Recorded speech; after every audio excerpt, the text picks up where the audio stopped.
पूछते रहते हैं कि आप अहले हदीस क्यों? अरे मैं अहले हदीस हुआ ही नहीं था कभी। मैंने तो दीन को जब समझा, जब मैंने तजाद देखा ना, हदीस और कुरान का टकराव देखा, और मैंने फैसला कर लिया अंदर ही अंदर कि मैं कुरान और सुन्नत पे चलूंगा, सहाबा वाला इस्लाम। मुझे क्या पता था अहले हदीस क्या होता है? हमको तो बचपने से पढ़ाया गया कि अहले हदीस गुस्ताखे रसूल होता है, यहूदी होता है, रसूल को मानता ही नहीं। इसलिए हमने कभी झांक के देखा ही नहीं। किसी अहले हदीस को देखते रास्ता मोड़ लेते थे कि सलाम न करना पड़ जाए भैया, इनके सलाम से निकाह टूट जाता। वो यही सिखा रखा था, धोखे में सलाम कर लिया, बीवी हाथ से निकल जाएगी। जब हिदायत हमको मिली, हमने जब समझा कि कुरान और सुन्नत पर चलना ही दीन है, हमने चुपके से इस्तीफा दिया, घर पहुंच गए। तो 2 साल के बाद मेरी तकरीर हो रही थी, कहीं पर एक अहले हदीस ने सुना और उसने मुझसे कान में आकर कहा कि हजरत, सुबह मेरे घर आया, उसने कहा कि आज जो आपने तकरीर की है ना, वो बिल्कुल मेरे मौलवी जैसे की है। तब दिल में ख्याल आया इसके मौलवी को भी आजमा के देखें, और देखा, और तब पता चला कि यार हम तो अहले हदीस हो गए। ये अहले हदीस होने के कई साल बाद मुझे पता चला कि मैं तो अहले हदीस हो गया।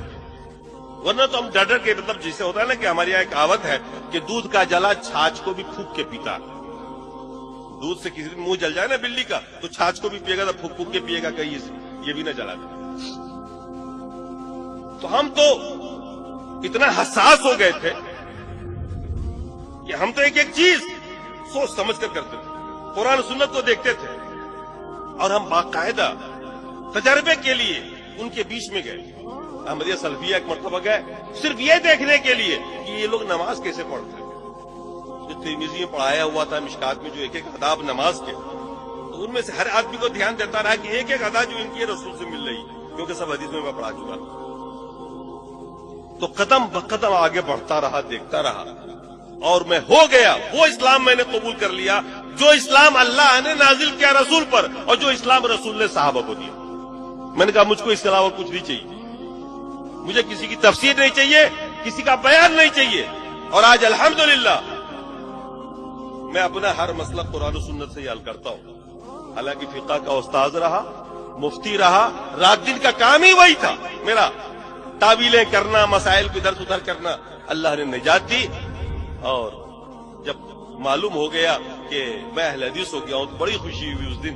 मैंने कहा दुनिया में मैं अकेला नहीं हूं। उससे पहले सबसे ज्यादा गम जो था मुझे वो ये था कि मैं अकेला हूं, कोई साथी नहीं है। मुझे क्या पता था कि इतनी बड़ी जमात हर जगह पर राह हक पे चलने वाली जमात है, निजात पाने वाली जमात है, कुरान और सुन्नत पर चलने वाली जमात है। यह हमें इल्म नहीं था, और उसकी वजह यह थी कि हम आपसे दूर थे, और दूर इसलिए थे कि हमारे लोगों ने यही सिखा रखा था कि उनके पास मत बैठना। और जब हुए, अल्लाह ने हिदायत दी, खुले, तो फिर मुसीबतों के पहाड़ टूटे। आज तक मेरे ऊपर सोशल बाई कार्ड है, लेकिन मैंने कहा कोई परवाह नहीं, जन्नत मिलेगी ना, उधर की गारंटी है ना, हो गया। रोजी का मालिक अल्लाह है। अल्लाह ने कुरान में फरमाया वमा मिन दाब्बतिन फिल अर्दि इल्ला व अलल्लाहि रिज़्क़ुहा, दुनिया में जितनी भी जानदार चीजें, रोजी का जिम्मा अल्लाह ने कहा मेरा। अल्लाह ने कहा ना, जिम्मा लिया ना उसने। आपकी जन्नत की जिम्मेदारी लिए क्या? आपकी जन्नत की भी लिए क्या? लिए क्या कि तो जन्नत में हर हाल में डाल दूंगा? नहीं ना लिए। उसकी फिक्र करो जिसकी नहीं ली है, उसकी फिक्र क्यों कर रहे हो जिसकी लिए रखी? तो रोजी की जिम्मेदारी उसके ऊपर। अब हमारे बहुत सारे साथी उलमा है, वो जमाने वाले मिलते हैं, समझाता हूं, बताता हूं, वो समझ लेते हैं, बात मानते हैं कि हक पर आप ही हैं, सब कुछ ठीक है। लेकिन भाई आपके यहाँ तो मामला बड़ा खराब है, न नजराना है, न फातिया है, न मिलाद है, वहां तो ले दे के सूखी तनख्वाह है, हमारा घर नहीं चलेगा उससे। वो यही कहते हैं। मैंने कहा अभी तुम मोमिन नहीं हो, तुमने अल्लाह को रज़ाक नहीं जाना, तुमने इनको रज़ाक जाना हुआ है। मैंने कहा उलमा अहले हदीस भी कम मोटे नहीं होते हैं, वो भी खाते हैं, और अवामी माशाल्लाह खूब खा रही है, अल्लाह का रोजी दिया हुआ होता है। मैंने कहा डरो मत, अगर वाकई अल्लाह से मोहब्बत करते हो तो अल्लाह के कुरान को पढ़ो, रसूल की हदीस को पढ़ो, और आ जाओ मैदान में, चल पड़ो इसके ऊपर। किसी मलामत करने वाले की मलामत की परवाह मत करो। दुनिया क्या कह रही है, खुद को ये देखो कि अल्लाह तुम्हें क्या कह रहा है। ये देखो अल्लाह तुम्हें क्या कह रहा है। दुनिया वाले कह रहे थे इब्राहिम को, क्या कहते थे इब्राहिम के बारे में? क्या कहा उन्होंने? जब हज़रत इब्राहिम ने उनके वो तोरा था ना, کہا کہ فتن، ایک نوجوان ہے جو ایسا ایسا بول رہا تھا، فتن قرآن میں آیا۔ لیکن اللہ نے کیا کہا ابراہیم کو؟ کانا امتن، اکیلے ابراہیم کو کیا کہا؟ امت کا۔ اکیلے ابراہیم علیہ السلام کو کیا کہا؟ لوگوں کی نگاہیں کیا دیکھ رہی تھی؟ ابراہیم ایک جوان ہے اکیلا، لیکن اللہ کیا دیکھ رہا تھا؟ ابراہیم علیہ السلام کو امت۔ خود کو آپ اللہ کی نگاہ سے دیکھنا سیکھیے کہ اللہ تعالیٰ آپ کے بارے میں کیا کہہ رہا، رسول کیا کہہ رہے ہیں، آپ کے بارے میں کیا چرچے ہیں آسمان پر۔